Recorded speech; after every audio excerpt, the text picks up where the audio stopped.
Bismillah, Assalamualaikum. Jadi insyaAllah kita sambung baca hadis Riyadhus Salihin bab sabar.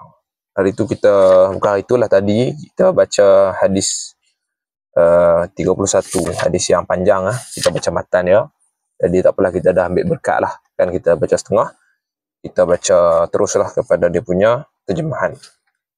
Hadis ke-31, terjemahan. Dari Syuhaib radhiyallahu anhu bahwasanya Rasulullah sallallahu alaihi wasallam sabda. Pada zaman dahulu ada seorang raja yang mempunyai seorang tukang sihir. Ketika tukang sihir itu sudah lanjut usia, dia berkata kepada rajanya, "Sesungguhnya saya sekarang sudah lanjut usia. Oleh kerana itu, perkenalkanlah kepada saya untuk meminta tuan mengirimkan seorang pemuda dan saya akan mengajarkannya ilmu sihir." Raja itu pun mengirimkan seorang pemuda untuk belajar ilmu sihir. Akan tetapi di tengah perjalanan ke tempat tukang sihir, dia bertemu dengan seorang pendeta. Kemudian pemuda itu berhenti untuk mendengarkan apa yang disampaikan oleh pendeta itu. Sehingga dia terlambat datang ke tempat tukang sihir. Ketika pemuda itu sampai di tempat tukang sihir, pemuda itu dipukul. Kemudian dia mengadu kepada pendeta dan si pendeta itu pun berkata, "Jika kamu takut kepada tukang sihir itu, katakanlah bahawa keluargamu menahanmu.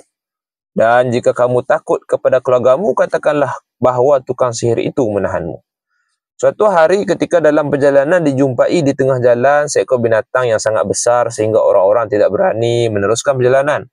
Pada saat itulah si pemuda berkata, "Nah, hari ini aku akan mengetahui tukang sihirkah yang lebih utama ataukah pendeta." Pemuda itu pun mengambil batu lalu berkata, "Ya Allah, jika ajaran pendeta itu lebih engkau sukai, matikanlah binatang yang sangat besar ini agar orang-orang dapat meneruskan perjalanannya." Kemudian dia melemparkan batu itu. Seketika binatang itu mati sehingga orang-orang dapat melanjutkan perjalanannya. Lalu dia mendatangi pendeta itu dan menceritakan apa yang baru saja terjadi. Pendeta itu berkata, "Wahai anakku, kamu sekarang lebih utama daripada saya. Kerana kamu telah menguasai segala yang saya ketahui dan ketahuilah kamu nanti akan mendapatkan ujian. Tapi ingatlah jika kamu diuji, janganlah kamu menyebut-nyebut namaku." Setelah itu muda tersebut pun dapat menyembuhkan orang buta, penyakit belang dan berbagai penyakit lain. Tersebarlah berita bahawa kawan raja sakit mata hingga buta dan sudah diusahakan ke mana-mana tapi belum mampu sembuh.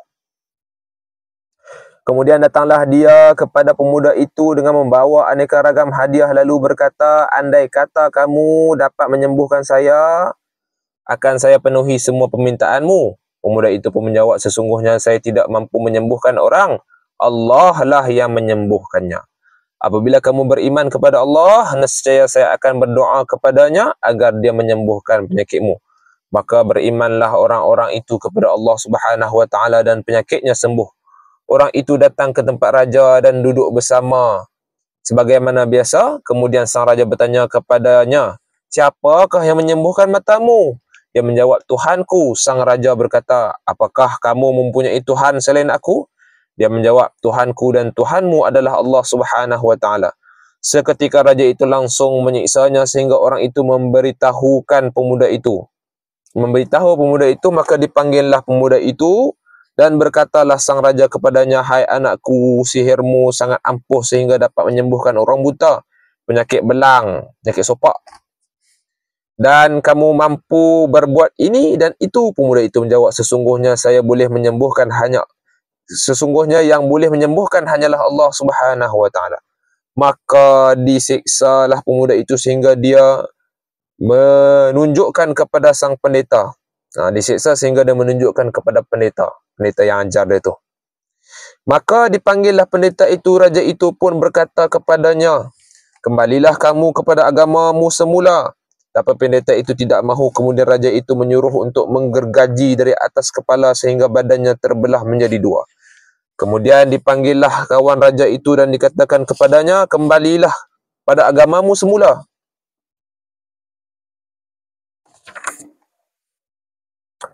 Orang itu tidak mahu. Dia pun digergaji dari atas kepala sampai badannya terbelah menjadi dua. Ini ujian orang dahulu mempertahankan iman. Kita, alhamdulillah, kita tak sampai ke tahap ini. Jadi kita kena banyak-banyak minta tolong pada Allah Subhanahu wa taala supaya iman kita kekal sehingga ke akhir hayat. Kemudian dipanggillah pemuda itu. Raja itu kemudian berkata, kembalilah kepada agamamu semula, tapi pemuda itu tidak mahu ataupun dia menolak.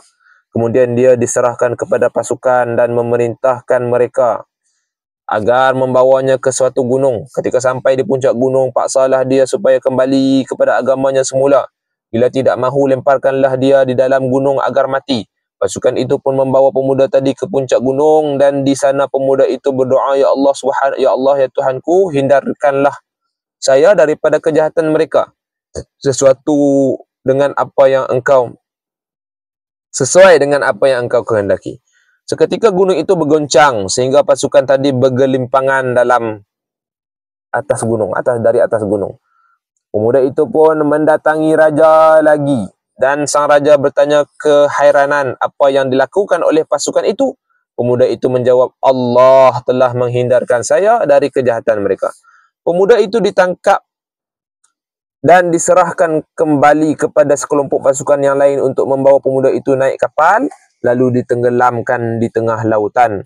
Pasukan itu membawanya naik kapal, sementara pemuda itu berdoa, Ya Allah, hindarkanlah saya dari kejahatan mereka. Sesuai dengan yang engkau kehendaki. Seketika kapal itu terbalik dan mereka tenggelam. Pemuda itu pun kembali kepada sang raja.